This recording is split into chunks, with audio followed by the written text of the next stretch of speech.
উমর ইবনুল খাত্তাব রাদিয়াল্লাহু তাআলা আনহু উনি আল্লাহর হাবিব সাল্লাল্লাহু আলাইহি ওয়াসাল্লামের কাছে এসে একবার বলতেছিল, ইয়া রাসূলুল্লাহ আনতা আহাব্বু ইলাইয়া মিন কুল্লিন ইল্লা মিন নাফসি।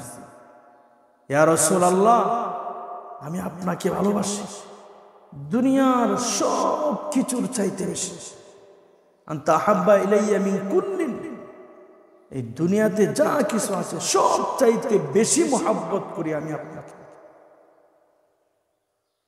ইল্লা মিন নাফসি, কিন্তু আমার জানের চাইতে বেশি নয়।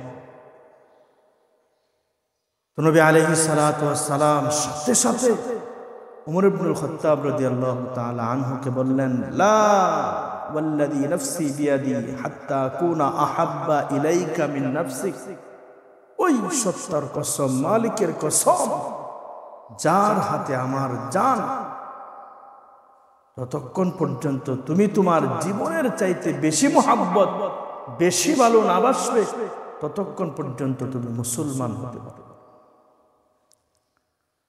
উমর ইবনুল খাত্তাব রাদিয়াল্লাহু তাআলা আনহু সাথে সাথে বললেন, ইয়া রাসূলুল্লাহ ফাইন্নাকাল আনা ওয়াল্লাহি আহাব্বা ইলাইকা মিন নাফসিক। ইয়া রাসূলুল্লাহ, এখন থেকে আমি আমার জীবনের চাইতে বেশি আপনাকে ভালোবাসি। মালিকের কসম, আল্লাহ তাআলার কসম, ফাইন্নাকাল আনা ওয়াল্লাহি আহাব্বা ইলাইকা মিন নাফসিক, ওই সত্তার কসম, আমি এখন থেকে আপনাকে আমি আমার জীবনের চাইতে বেশি মহব্বত করি, বেশি ভালোবাসি। এরপর আল্লাহর হাবিব সাল্লাল্লাহু আলাইহি ওয়াসাল্লাম বললেন, আল আনা ইয়া উমারু, এ উমর, এখন তুমি প্রকৃত মুমিন।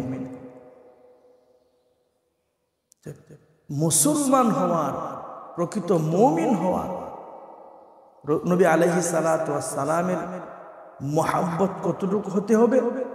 নিজের জীবনের চাইতে বেশি, নিজের জীবনের চাইতে বেশি।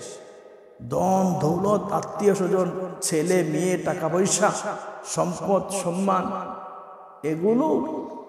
এগুলো তো আছেই, নিজের জীবনের চাইতে বেশি মোহাব্বত করতে হবে।